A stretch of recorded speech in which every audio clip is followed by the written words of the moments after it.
Hey, time to get off the grid a little bit. I got a word that I think is a very important message for all of us that want to be off the grid, disconnect from the world. And the word for today is God resists the proud, but he gives grace to the humble. I'm going to read a few verses from 1 Kings chapter 9 in regards to humility and how God deals with those who exalt themselves. Listen to these two verses in 1 Kings 9, verse 8 and 9. And as for this house, the house would be the temple of Solomon that had now been completed, which is exalted. Everyone who passes by it will be astonished and will hiss and say, why has the Lord done thus to this land and to this house? Then they will answer, because they forsook the Lord their God, who brought their fathers out of the land of Egypt, and have embraced other gods and worshipped them and served them. Therefore, the Lord has brought all this calamity upon them. The reason the calamity came upon them is because they exalted the house of God above God himself. They made the house, the building, an idol, and they brought in foreign gods into the house of God and worshiped false gods. And God says, because they have exalted themselves, they are going to be humbled. Anyone who exalts himself, according to the Bible, will be humbled.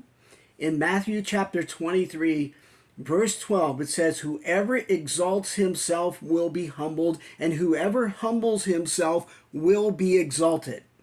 In 1 Peter 5:6, it says, therefore, since you know this, since this truth is being made known to you, humble yourself under the mighty hand of God, that he may exalt you in due time. Listen, the Bible is clear about pride. Those who exalt themselves, no matter if you're a Jew or a Gentile, if you exalt yourself, God will humble you. And if you humble yourself, God will exalt you. Here's the key. Romans 1:5 says, it's grace for obedience to the faith.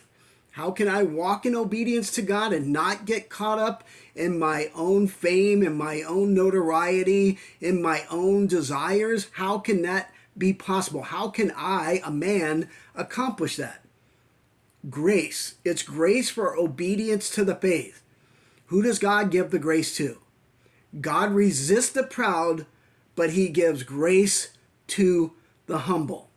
Nebuchadnezzar, the king of Babylon, exalted himself, and God sent him a vision in a dream, and in that dream he saw a huge tree, and that tree was actually him, and that tree had exalted itself. It became fruitful, it became prosperous, and in that fruitfulness and prosperity, King Nebuchadnezzar became prideful.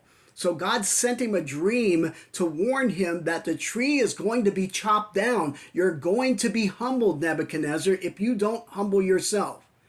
And Nebuchadnezzar did not heed the warning, even though Daniel came along and interpreted the dream for Nebuchadnezzar and told him, you are that tree that's going to be chopped down. God's going to humble you, King Nebuchadnezzar. And this is in Daniel 4, by the way. You can read the whole chapter. It's amazing. And 12 months later, King Nebuchadnezzar ignored the warning that was from God.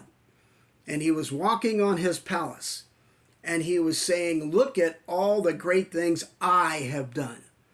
Look at the beautiful kingdom I have built. Well, in that same hour, God humbled Nebuchadnezzar and said, today your kingdom will be taken from you, and you will be driven out into the field to eat like the wild animals and the beasts of the field, until you know, King Nebuchadnezzar, that God rules in the kingdom of men. That's what we need to know. Guess what? None of us are in charge of anything. God is in charge. God rules in the kingdom of men. And God exalts the humble, and he takes down the prideful. Humble yourself under the mighty hand of God, and he will exalt you. In Jesus' name, have a blessed day.